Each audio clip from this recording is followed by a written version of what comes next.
The late afternoon sun shimmered through the tall windows of the Callahan estate, casting golden shadows on marble floors and polished mahogany.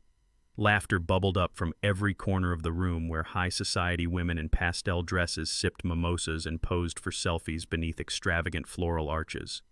The baby shower was in full swing, a picture-perfect scene curated for social media and laced with just the right amount of champagne-induced euphoria. But beneath the gloss, something darker simmered.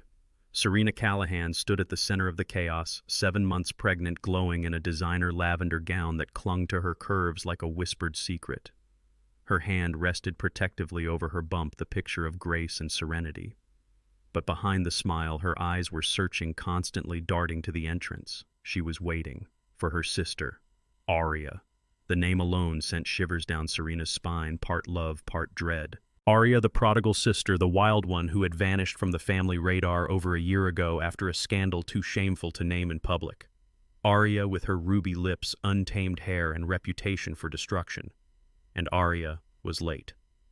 Serena checked her phone again. No message, no call. A hollow unease settled in her chest. Her husband Marcus caught her glance and smiled from across the room, raising a glass in her direction. Perfect, polished, loyal Marcus. Or at least that's what the tabloids said.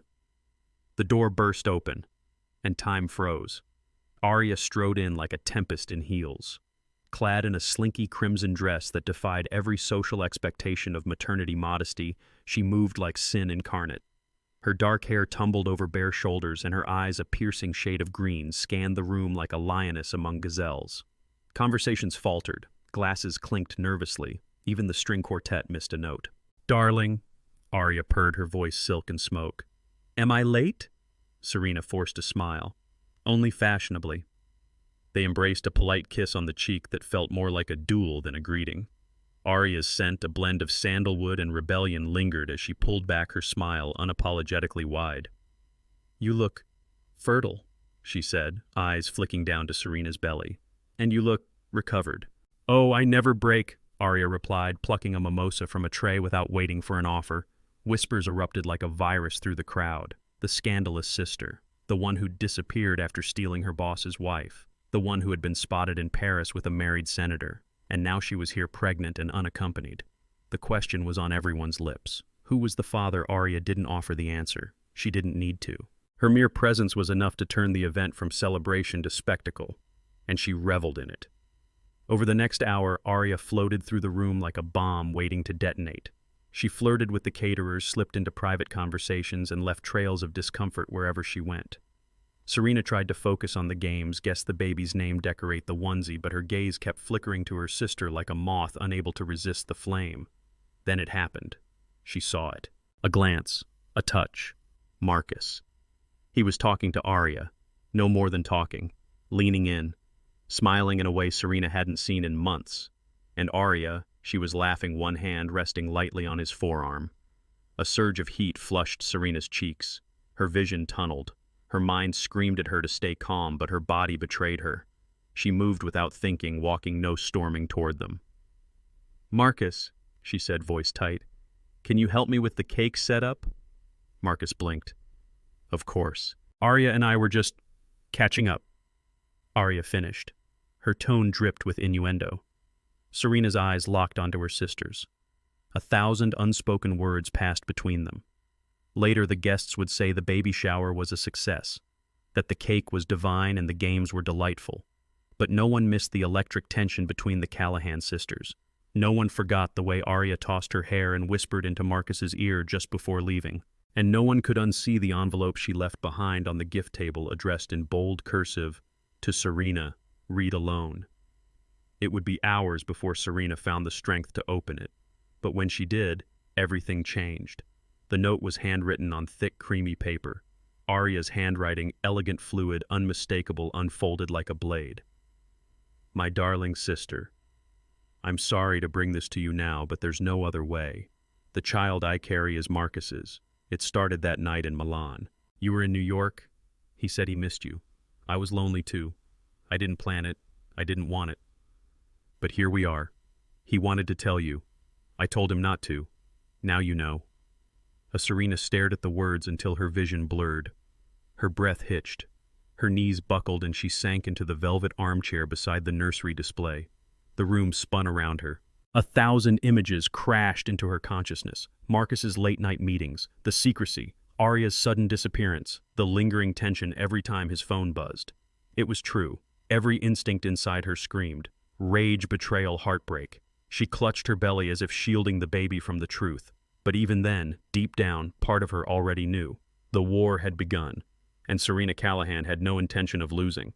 The silence that lingered in the days following that night was louder than any argument Ha-Lin and Min ever had.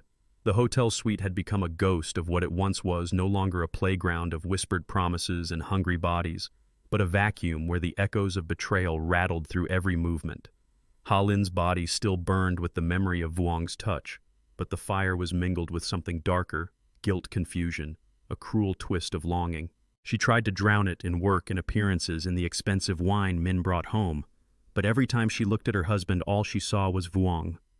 Min, meanwhile, felt the chill. He noticed the way her eyes drifted during dinner, how her smile never quite reached her eyes, and the way her body stiffened when he reached for her under the silk sheets.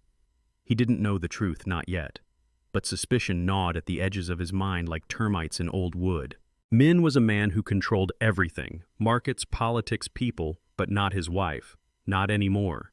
Instead of confronting her, he fed his doubts in silence, pouring his paranoia into surveillance. Private investigators tapped phones, hotel receipts. He needed proof, and he had the money to get it. Meanwhile, Vuong had vanished. Ha-Lin noticed immediately. No flirty texts, no casual visits to the cafe near her office. The charming photographer had ghosted her like a one-night mistake. But it wasn't a mistake not to her. That night had opened something she hadn't even realized was closed.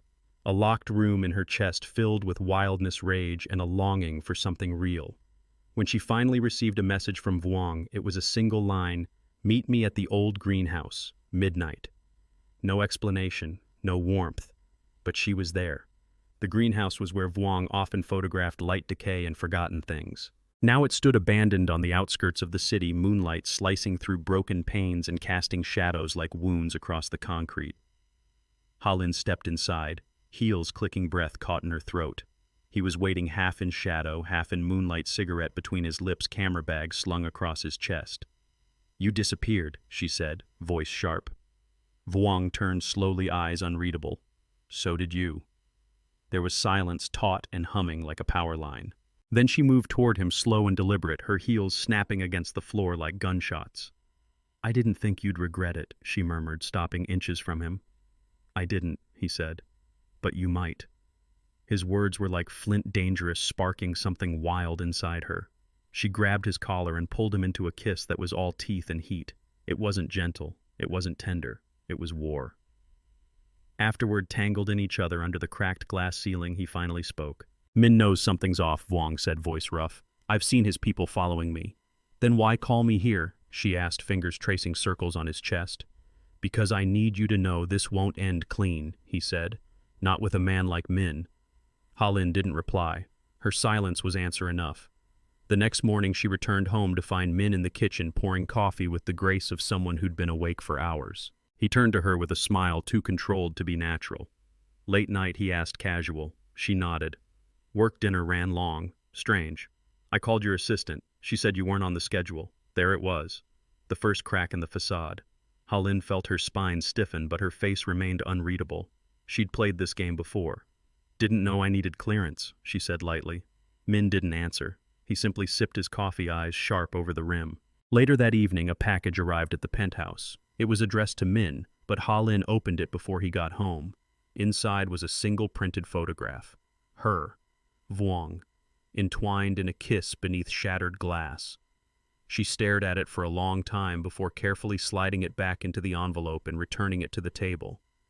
When Min walked in that night, he found her seated in the lounge, a glass of red wine in one hand, the envelope placed in front of her like a loaded gun. He looked at it, then at her. "You opened my mail," he said coldly. "You had me followed." A pause, then a slow nod. "So it's true," he said, voice ice. Ha-Lin didn't flinch. "Are you really surprised?" He crossed the room in slow, deliberate steps, stopping just inches from her. "I gave you everything," he said. "This city fears me. And you betray me for a boy with a camera." "He sees me," she said softly. Not the perfect wife. Not the diamond on your arm. Me. Min stared at her for a long time. Then he picked up the envelope, tore it in half, and dropped the pieces at her feet. This changes everything, he said. Then he left. The next week was a storm. Min moved quickly. Bank accounts were frozen. Jewelry vanished. Ha-Lin's personal assistant was fired. Her personal driver disappeared. One by one, her comforts crumbled. But Ha-Lin wasn't afraid. She was angry. She had been the perfect wife for too long. She had endured his public infidelities, his cold dismissals, his political marriages behind closed doors. Now that she had taken something for herself, he dared to punish her. She met with Vuong in secret again, this time in a derelict apartment lit only by flickering neon from outside. Their sex was no longer just lust. It was defiance. But Vuong was changing. There was a tension in him, a restlessness. His photographs became darker. He spoke of Min more often, of corruption, of secrets, of revenge. "Are you using me?" Ha-Lin asked one night, curled beside him. "Don't flatter yourself," he replied without hesitation. It should have hurt, but instead it excited her. She wanted to know what he was planning, what he knew, what he wanted from her. One morning she received an unmarked flash drive in her office inbox. She plugged it in and found a single file, a video. It showed Min in his office late at night whispering into the phone, "If the press gets this footage, Vuong is dead. I want the prince burned. I want him erased." Ha-Lin's blood ran cold. It wasn't just jealousy. Min wanted him dead. She called Vuong immediately. He didn't answer. She tried again, and again. Nothing. She grabbed her coat and ran. When she arrived at Vuong's studio, the door was ajar. Inside, chaos. Canvases slashed. Hard drives shattered. Camera lenses in pieces. And blood. Just a smear. On the floor. Faint, but there. Her heart pounded as she stepped deeper into the room, calling his name. No response. On the wall, written in spray paint, were 4 words. "You were never safe." The heat of the city could not compare to the fire smoldering in Ha-Lin's chest. It had been a week since she caught a glimpse of Vuong in the office, too casual, too familiar, too present for someone who was supposed to be just a friend Min was helping. Her suspicions had not cooled. They'd mutated, festered into something far more volatile. Min had grown distant, not cold but calculated. Warmth when necessary, touches that felt rehearsed, and words that echoed with a dissonant hollowness. His charm had become a weapon, and Ha-Lin, once seduced by it, now felt it slicing through her intuition like a thin blade. That morning, as sunlight spilled across the silk sheets of their luxury apartment, Ha-Lin lay in bed alone, her fingers tracing the still warm spot where Min had been. He left before sunrise. Again. She rose, wrapping herself in a burgundy robe that clung to her curves and moved like a whisper around her legs. Her long black hair tumbled down her shoulders, wild and untamed, much like her mood. She checked his phone. Locked. New passcode. She checked the security cameras at the office. 2 hours mysteriously deleted. She checked herself in the mirror and whispered, "You don't lie to me, Min." Her phone buzzed. "Vuong, I need to see you. Urgently. Come to the rooftop at noon. Don't tell Min." Her heart stopped for a second. Why the rooftop? Why alone? Was it a trap? Or was it the truth finally surfacing? At exactly noon, the sun blazing like judgment above them, Ha-Lin stepped onto the rooftop of the company tower. Her heels clicked against the concrete. She had dressed with intention, tight black pencil skirt, blood-red blouse, unbuttoned just enough to hint, not reveal. She was power incarnate, and she would not be underestimated. Vuong stood by the edge, staring out over the skyline. His white dress shirt was rolled at the sleeves, collar open. There was something raw about him, something rugged beneath the polish. A man carrying secrets too heavy for his smile. He turned at the sound of her. "Ha-Lin." His voice was low, taut. She stopped a few feet from him, arms crossed. "You have 2 minutes before I walk." He sighed, dragging a hand through his hair. "I didn't want to involve you, but I can't keep silent anymore." "About what, Min?" Vuong looked her in the eyes. "He's not who you think he is."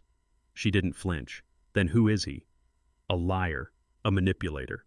And worse, he's using your name to cover up a series of illegal transfers tied to overseas shell accounts. If this gets out..."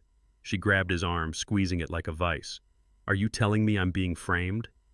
Vuong nodded. Her stomach turned. She had feared betrayal. But framing her, that was scorched earth warfare. "Why are you telling me this?" "Because I made a mistake," he said. voice breaking slightly. I thought I could play along. I thought if I stayed close to him I could find proof. But the deeper I got, the more I realized he'll destroy you to protect himself. Silence stretched between them. Then Vuong added, and because I care about you. More than I should. Something in the air shifted, a tension too electric to ignore. Her breath caught. She hated him. She needed him. And she wanted him. She stepped closer. How long have you known 3 months? Her eyes narrowed. 3 months of lying to me, Vuong? I was trying to protect you, he whispered. Don't you dare pretend you're a martyr. You played both sides. I made a choice. And now, his eyes met hers. Now I choose you. Before she could answer, he closed the distance between them. One hand slipped behind her neck, pulling her into a kiss that was anything but gentle. It was fire, guilt, lust, rage. It was betrayal being rewritten as desire. She responded with equal force, gripping his shirt, slamming him into the wall with her kiss. His hands explored her waist, slid down her hips, trembling at the edge of something forbidden. Their mouths clashed. Her blouse came undone. He pressed her back against the rooftop door, lifting her slightly as her legs wrapped around his waist. It was madness. It was revenge. It was every ounce of fury she couldn't throw at Minh being channeled into touch. And it was wrong, but it felt so right. Then her phone buzzed. Minh. She pulled away, breathing heavily, her lips swollen, her eyes wild. She stared at the name flashing on the screen. Vuong whispered, "Don't answer." She hesitated, but her instincts had been screaming for too long. She picked up. "Where are you?" Minh's voice was smooth, but there was a hard edge underneath. At the office, she lied, locking eyes with Vuong.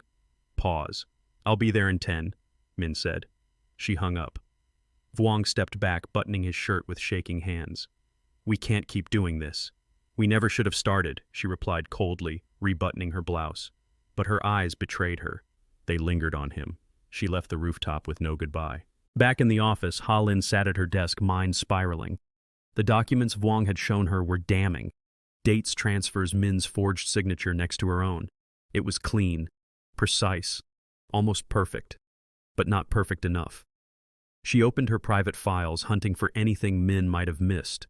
A timestamp, an inconsistency, something she could use. The door opened.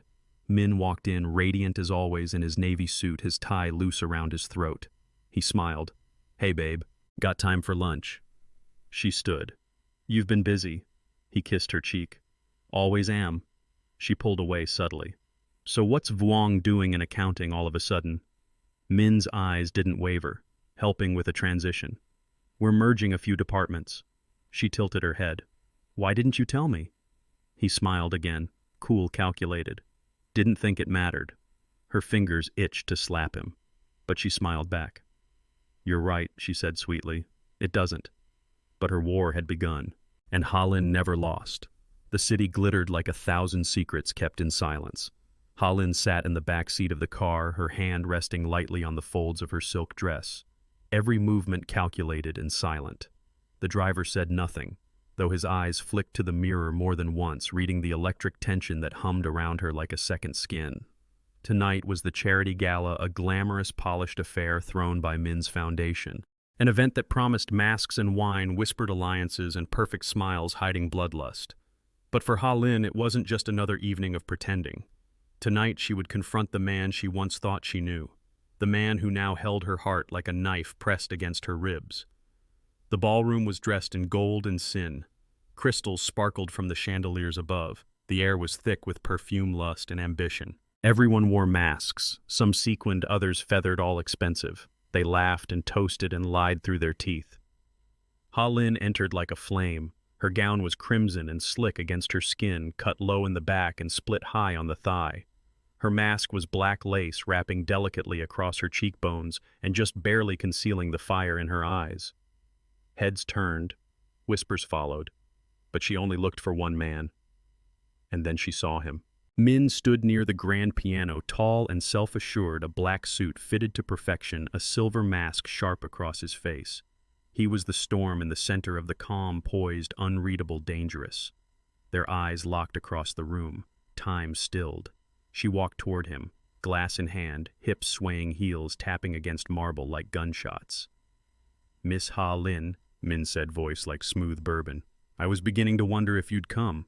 "I never miss a party," she replied, taking a sip, "especially not one where the host has so much to hide." Min smirked, but his eyes darkened. "So direct tonight. Why bother with games anymore?" she asked coolly. "We both know where this ends." He stepped closer, his scent cologne whiskey and something primal catching her breath. "Do we?" he murmured. Before she could answer, a photographer approached, breaking the tension. Min turned away, momentarily distracted. Ha Lin walked off, but not before slipping a tiny silver flash drive into Min's jacket pocket. Later, she slipped into the balcony garden, the cold night air biting her skin through the silk. Vuong was already waiting.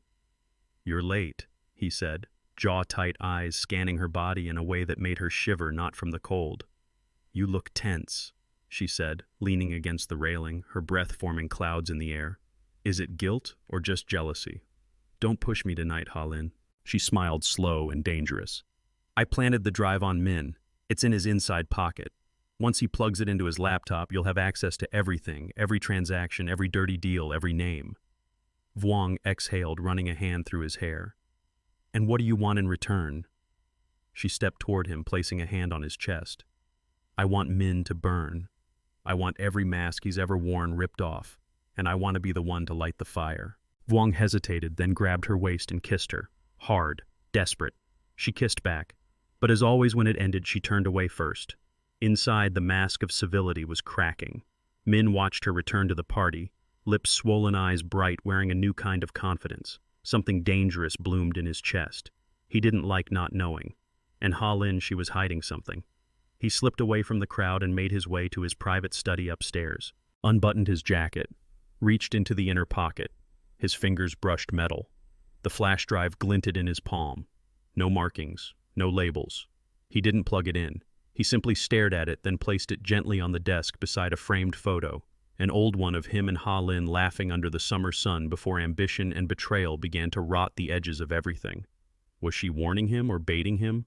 He called his tech advisor. "Scan this drive. Tell me everything. Do it quietly." Meanwhile, in a quiet corner of the ballroom, Vuong received a message. He didn't take the bait. The drive wasn't used. Plan B. He stared at the text, then looked across the room. Ha Lin was dancing now, lost in the music and the lie. Plan B. The more dangerous route. He texted back. Proceed. The night unraveled quickly. As guests toasted with champagne and the string quartet played its final song, news started spreading like wildfire. A leak. Anonymous. Explosive documents revealing corruption, shell companies' offshore accounts. Min's empire laid bare in a digital bloodbath. It wasn't the flash drive. It was Ha Lin's backup, a more dangerous file released directly from her encrypted cloud. She hadn't told Vuong everything. And when Vuong saw the broadcast on his phone, saw Min's name trending with ruin, he realized she had used him too. Min didn't scream. He didn't break things. He just stood in his study glass of scotch untouched as the screen glowed with headlines: "Real estate tycoon Min Lei under investigation.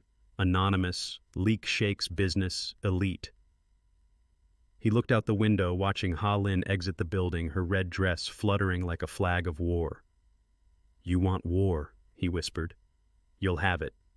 He picked up the phone. "Activate the surveillance files. All of them. Every conversation. Especially with Vuong." "And Ha Lin," Min stared into the dark. "Ha Lin's no longer a lover," he said. "She's a threat." Back at her penthouse, Ha Lin poured herself a drink and looked at her reflection. The mask was off. Her face was calm. But inside, her heart pounded like war drums. She had done it. She had started the fire. But she knew Min. And this was only the beginning. To be continued in Part 5. Would you like me to begin writing Part 5 now? You said Part 5. ChatGPT said, "Here is Part 5 of your dramatic, sexy, and intense 7-part story. This chapter dives into revenge manipulation and psychological warfare. The heat escalates and the power dynamics start to shift dangerously." Part 5. Smoke and Chains. The morning after the leak, the city woke up in shock. News anchors spoke in urgent tones. Politicians gave cautious statements. Investors panicked. Social media was ablaze with conspiracy theories and rage. And Min was silent. He sat in the glass-walled corner office of his headquarters, the skyline behind him, a jagged line of concrete and judgment. He looked like a king refusing to kneel even as his empire trembled beneath him. But Min didn't panic. He calculated. His legal team moved fast. Public relations framed the leaks as hacked fabrications, a temporary scandal, a misdirection. But Min knew better. He knew the exact shape of Ha Lin's knife. What he didn't know, and that's what infuriated him, was why now? Why betray him so completely? Why use Vuong? Why leak everything? And worst of all, why did it still hurt across the city? Ha Lin wasn't celebrating. She was waiting. Her penthouse was quiet, lit by the amber morning sun, but her mind raced like a storm. The fallout had begun, and though she'd played her cards well, Min wasn't the kind of man who folded. No Min would retaliate, slowly, ruthlessly. She had known this, planned for it. And yet some part of her still felt raw, exposed. Memories of his touch, of silk sheets, of whispered promises came back to her like ghosts. "Don't be weak," she whispered to herself, sipping her espresso. "You chose this." A knock on the door pulled her from her thoughts. It was Vuong. His eyes were fire. He pushed past her without a word and slammed the door shut behind him. "You went behind my back." She didn't flinch. "You hesitated," she said simply. "I told you we needed more time." "And I gave you enough," she snapped. "You wanted Min's blood and now he's bleeding." Vuong stepped toward her, jaw clenched. "This wasn't just about him. You exposed me too." She turned away, arms crossed. "You knew the risks. I warned you. This was never just about revenge, it was about survival." "You think he won't come after us now?" Vuong said, voice rising. "You've lit the match and thrown it into a damn oil field." Ha Lin looked back at him, her voice calm but ice cold. "He already was coming for us. I just made sure we struck first." They stared at each other, breathing hard. Then suddenly he was on her, grabbing her waist, crashing his mouth against hers in a furious, possessive kiss. She kissed him back, but this time something inside her cracked. Not passion, not desire, control. Elsewhere, Min was digging. He didn't just want to defend himself, he wanted to ruin them both. Ha Lin's communications were being traced. Her calls, her messages, her old contacts. His team found encrypted emails sent to investigative journalists, financial records hidden under a ghost company, a second phone under a fake name. But what truly stopped him cold, what made his hand tremble for the first time, was a photo. A grainy surveillance shot, Vuong and Ha Lin, together, in bed. The timestamp was from before the leak.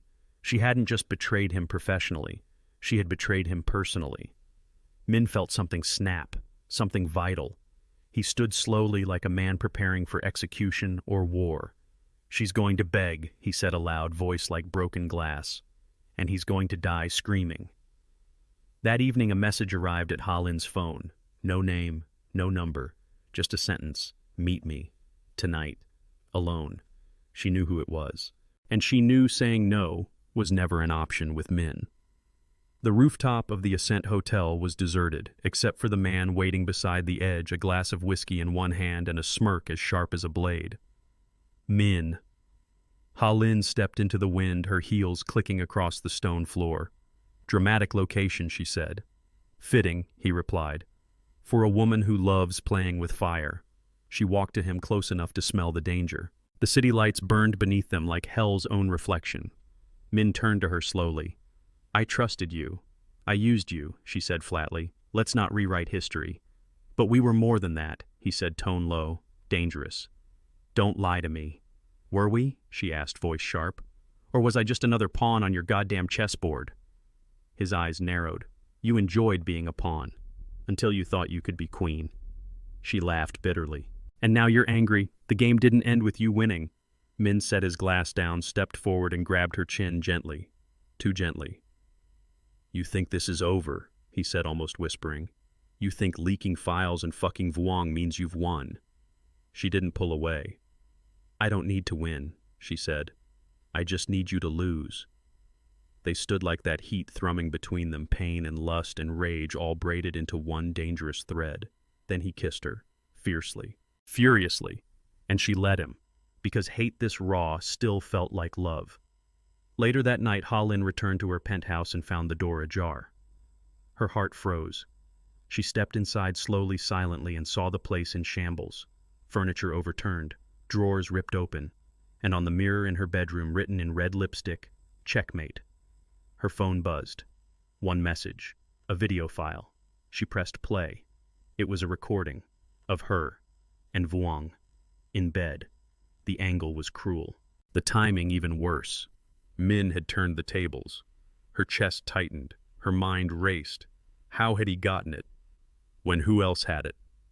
There was no question now war wasn't coming. It had begun. To be continued in part 6. Would you like me to continue with part 6 now? You said part 6. ChatGPT said, here is part 6 of your dramatic, sexy, and intense 7-part story. Tensions are now at a boiling point. Obsession, power, and betrayal twist into something far more dangerous than any of them anticipated. Part 6. The Edge of Obsession. Ha-Lin stood in front of the mirror, her hands trembling. The lipstick message was gone, wiped clean with shaking fingers, but the ghost of it remained etched into her mind. Checkmate. She'd underestimated him. Even after all this time, all the mind games, all the intimate wars, she'd still underestimated Minh. The video of her and Vuong hadn't leaked yet, but it wasn't a matter of if. It was a matter of when. Minh wasn't just threatening her, he was controlling her again, in the most personal, violating way. She lit a cigarette with hands she could barely keep steady. Her entire body buzzed with adrenaline and something darker, something she didn't want to name. She wasn't scared. She was furious, and beneath that fury was heat. Because the truth she could never say out loud was this. Part of her missed the way Minh owned her. Not the business, not the sex, the intensity. With Minh, every breath felt like a gamble. Every kiss felt like sin. And losing him had left a hole in her soul that Vuong's soft anger could never fill. Still, she had to finish what she started, now more than ever. She picked up her phone and called Vuong. It rang once, twice. He picked up. "We have a problem," she said, voice low. "He has a video of us." He broke in. A pause. "Then I know." Her heart stopped. "What?" Vuong exhaled. "He sent it to me." Silence.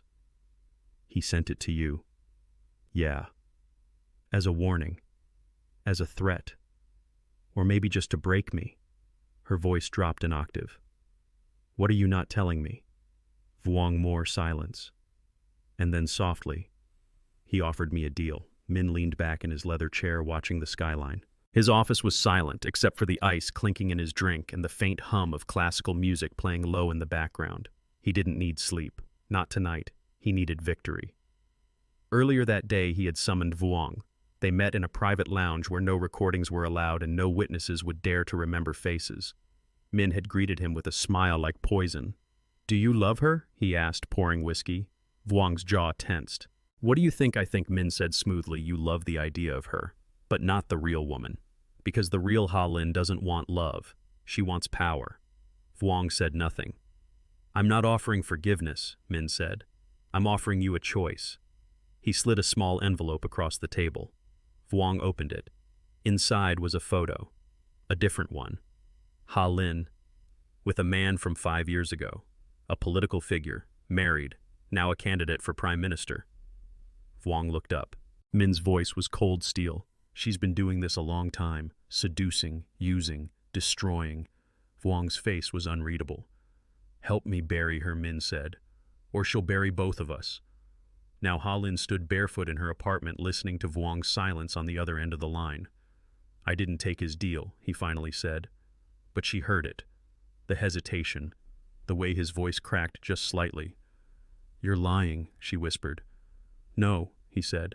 "I'm protecting you. By considering turning me in, by buying us time," he snapped. "Don't you get it? Minh is playing both of us. He doesn't just want revenge, he wants to own you again." Her breath caught, because it was true, and because it was working. That night she went to him, Minh, unannounced, uninvited. She walked into his penthouse like a shadow with a purpose, wearing only a tight black dress and stilettos that echoed like gunshots on marble. Minh was in the lounge pouring wine. He didn't look surprised. "I knew you'd come. I came to finish this," she said, jaw tight. He handed her a glass. "That's what I said the night we first met." She took the wine, downed it in one swallow. Their eyes locked. "Why did you send him the video?" she asked. "To see if he'd betray you." And Minh stepped forward. He hesitated. "That's betrayal enough." Her throat tightened. "Why do you care, Minh?" Is this still about business? Or is this about me? He touched her cheek gently. I haven't stopped thinking about you, he said. Not for one day. You haunted me, and I hated you for it. She leaned in. But you still want me. His voice was a low growl. Always. And then they collided.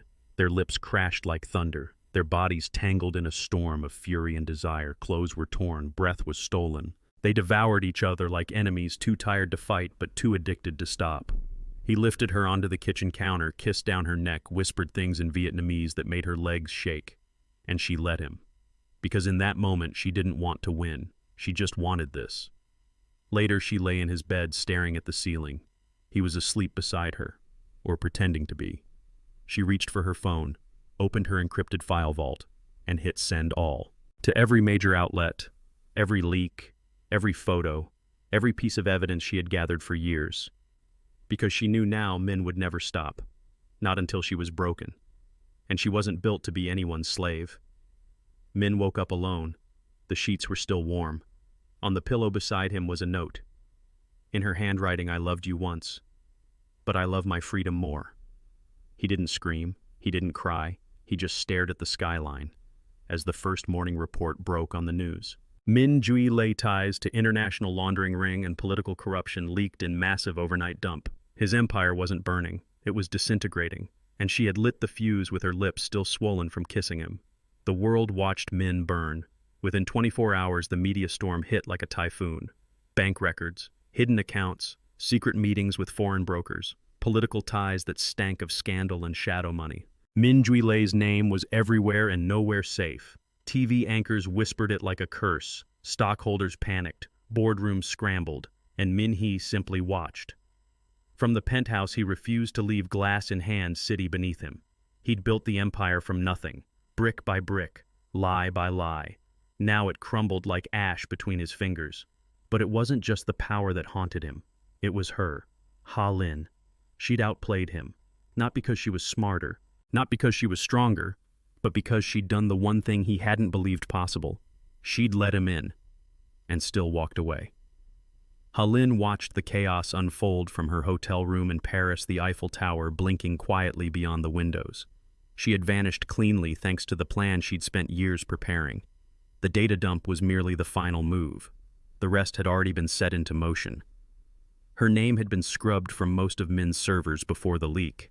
A new identity waited in her passport. A fresh trust fund fed by her strategic cuts from the offshore accounts Minh never even noticed she accessed now sat quietly in Switzerland. She disappeared like a ghost, but the world would never forget the fire she left behind. And yet, she couldn't stop thinking about him. Minh, his hands, his mouth, the way he looked at her like she was both salvation and sin. She hated how her body remembered him, how her soul did. Vuong called 3 times. She ignored them all. He finally texted, "He's not going down quietly. They're saying he has something left, something explosive." She stared at the message. Her breath froze. In the last 48 hours, Minh had been silent, until now. A message appeared on the darknet forums, then filtered into encrypted press channels like a virus. I wasn't the only monster in the room. This is just the first chapter. The Queen isn't innocent. She's just the last one standing. Attached one final zip file, locked with a password. But Ha Linh knew what it would be. It wasn't revenge or freedom. It was her name. All caps. She opened it. Inside were recordings, videos, photos, not just of her and Vuong, of her and others, politicians, financiers, corporate predators. They weren't illegal, but they were damning. Proof of how she'd played every man in her path, pulling secrets from their mouths with kisses and lies. Proof of her rise not through strategy, but through seduction and silence. She stared at the screen. If this leaked, she wouldn't go to jail. But her reputation, her clean exit, her power, her new life would evaporate. Minh's message was clear. If I burn, you burn too. But Ha Linh wasn't done. She didn't flinch. She called Vuong. "You were right," she said. "He has something left." "So what now?" he asked. "We finish it." She sent him instructions. Where to go, what to bring, how to shut Minh down for good. "No more games," she said. "This ends tonight." Back in Saigon, thunder rolled across the skyline. Minh poured another drink. The storm outside mirrored the one inside his chest. He knew she would come, not because she loved him, but because they were the same. He'd taught her how to be ruthless, and now she would return the favor. A soft knock on the door. He opened it, and there she was, wearing black again, but this time not to seduce, to end it. They didn't speak for a long time, just stared at each other, two titans in the aftermath of war. "You had to do it, didn't you?" he said finally. "Yes," she replied. He nodded slowly. "You win, Ha-Lin." "No," she said. "We both lose." Her voice cracked for the first time. "I loved you," she whispered. He stepped forward, brushing a hand down her cheek. "Then why?" "Because love that doesn't let you breathe isn't love." Min closed his eyes. And then for the first time since his empire began, he surrendered. Not with a scream, not with a shot, but with a whisper. "I'm tired." She nodded. "Me too." The news broke the next morning. Min Dui lay arrested. Turns out a USB drive had been delivered anonymously to the authorities containing far more than the leaked files. It included confessions, voice recordings, and full financial trails. None of it could be traced to Ha-Lin. Vuong made sure of that. As Min was escorted into a waiting black van, cameras flashing, reporters screaming, he looked up at the sky and smiled, because even now, even in chains, he had kissed a queen, and the world would never forget her. Ha-Lin walked through a street market in Marrakesh, a silk scarf covering her hair, her eyes hidden behind dark glasses. No one knew her here. No one whispered her name. She was free. She thought of Vuong sometimes, of his loyalty, his love, and hoped he would be okay. But she knew she couldn't be what he needed. She was born in fire, molded in ambition, forged in betrayal. But she wasn't broken. She was dangerous, and she was finally untouchable.